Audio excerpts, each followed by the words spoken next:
कांग्रेस को लेकर एक बार फिर भाजपा नेता सुधांशु त्रिवेदी ने नया खुलासा किया है। उन्होंने कहा कि जब जब संसद का सत्र चलता है, ठीक उसी समय विदेश से कोई ऐसी रिपोर्ट या घटना सामने आती है जो भारत की संसद को बाधित करती है।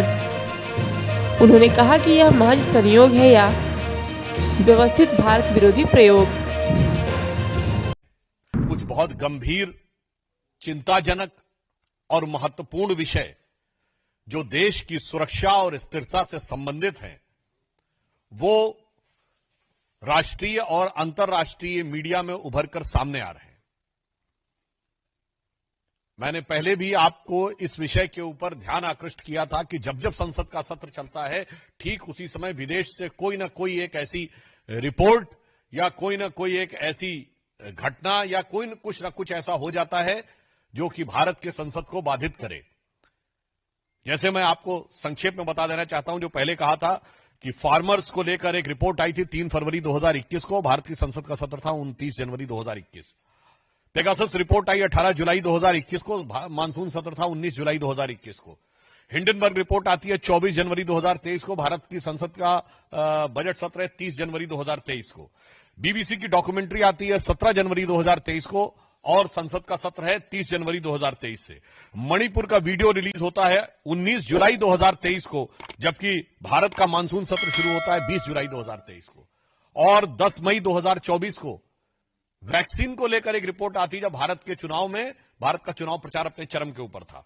फिर सेबी के चीफ के अगेंस्ट रिपोर्ट आती है अगस्त 2024 में, जब भारत की संसद का सत्र चल रहा था। और अभी आपने देखा कि 25 नवंबर से हमारा सत्र शुरू होना था और 20 नवंबर को यूएस में एक रिपोर्ट आती है। अब मैं देश के करोड़ों जनमानस से पूछना चाहता हूं, यह सिर्फ महज संयोग है या एक व्यवस्थित भारत विरोधी प्रयोग है?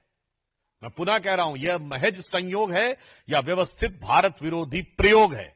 और अब उस भारत विरोधी प्रयोग की कड़ियां भी क्रमशः जुड़ती जा रही हैं। ऑर्गेनाइज्ड क्राइम करप्शन रिपोर्ट के विषय में आप लोग पहले भी देख चुके थे। एक और गंभीर विषय प्रकाश में आया है। एक संस्था है जिसका नाम है forum for democratic leaders in Asia Pacific, और इसके बारे में कहा जा रहा है कि this is a non profit organisation established in 1994 with the mission to promote democracy in Asia Pacific region. अब इसमें 4 लोग सह अध्यक्ष हैं, 4 लोग सह अध्यक्ष हैं, और उसमें एक श्रीमती सोनिया गांधी जी भी हैं। जो लोग हैं उसमें फिलीपींस की कैरेजोन एक्विनो हैं, जो फॉर्मर प्रेसिडेंट ऑफ फिलीपींस हैं। कियाम डेन जूंग हैं, जो कि प्रेसिडेंट हैं national congress of new politics के। ऑस्कर सांचेज हैं, जो former president of Costa Rica हैं। और Sonia Gandhi ji in the capacity of chairperson of the Rajiv Gandhi foundation. ये आप देख सकते हैं। गंभीर बात है। एक तो हम ये बात कहना चाहते हैं, आज सदन की कार्रवाई प्रारंभ हुई।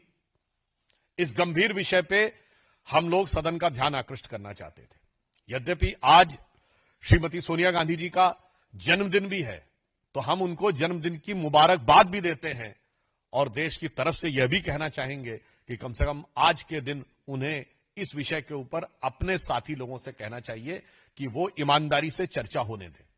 आज इस विषय पर हम सबका यह आग्रह था कि यह गंभीर विषय उभर कर सामने आया है। आप देखिए, इसके उपरांत यह फोरम काम क्या कर रहा है। अब आप देखिए,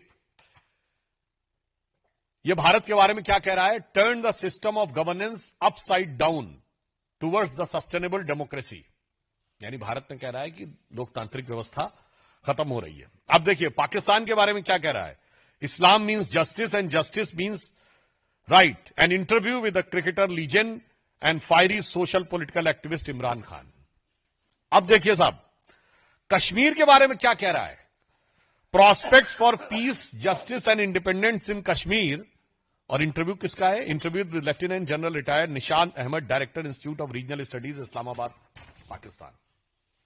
भारत में डेमोक्रेसी खत्म हो रही है और कश्मीर में जस्टिस होना चाहिए, उसके लिए पाकिस्तान के थिंक टैंक का इंटरव्यू है। अब आप इसका रहस्य समझिए वेबसाइट पे प्राप्त जानकारी के अनुसार financial support by contribution from Soros foundation. अब the dots seems to be connected.